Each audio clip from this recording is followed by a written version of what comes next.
Months. It felt like months. My heart had been heavy, like something was pressing down, making it hard to breathe. My daughter, Deborah, she usually called every other weekend, sharing how her new business was doing, the little things in her life. But these past few months, the calls stopped, the messages dwindled. I told myself she was young, busy with her startup, just didn't have the time. But that unease, it was like a tide, slowly rising, threatening to drown me. Finally, I decided to drop in unannounced, give her a surprise. I bought her favorite pizza and cake, some drinks, and grabbed my spare key to her apartment. The moment I turned the lock and pushed the door open, a cold, biting air hit me, mixed with an indescribable, sickly sweet stench of decay. My heart plummeted instantly. Everything I was carrying clattered onto the floor right by the doorway, scattering around.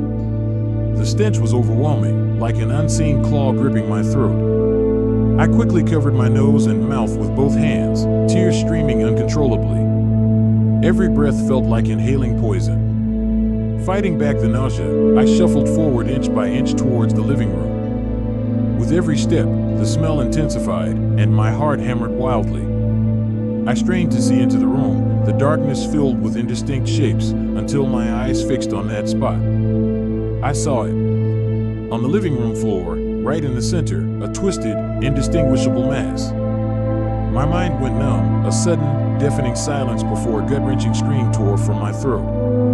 It was a sound I didn't even recognize as my own. Fumbling for my phone, my fingers trembled, unable to dial the numbers correctly. Finally, I managed to call the police and ambulance, sobbing incoherently as I screamed out the address. The whole world was spinning. The next hour was a blur, like a nightmare. I sat outside the apartment door in the hallway, shivering as I gave my statement to the police, my tears long since dried up. It wasn't until the coroner came out of the apartment, pushing a gurney covered with a white sheet, that I snapped back. I stumbled up, stopping the gurney, and wiped the tears from my shaking hands.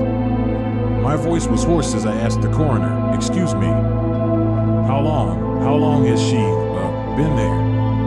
The coroner looked down at a chart, flipped a few pages, and then looked up at me with an expression I'll never forget. "Ma'am, judging from the state of the remains, I'd have to say she's been deceased for at least 6 to 8 months. Excuse me, please," he said, gently maneuvering the gurney past me and towards the exit. 6 to 8 months? My mind reeled, utterly unable to process it. The police officer was still taking my statement, and I just mechanically repeated, but I only saw her a few months ago. How is that possible? The officer looked just as confused as I did. He double-checked. "You said a few months ago?" "Ma'am, are you sure?" I spun around, staring at the coroner's receding back, and suddenly, a horrifying thought seized me. I burst out of the apartment door, stumbling towards the ambulance outside, screaming, "That's not my baby. That's not my Deborah." A few officers rushed forward, trying to gently hold me back, but I couldn't control myself. I just kept crying and screaming, the terrifying truth a knife twisting in my heart, "That's not my baby. That's not my little girl."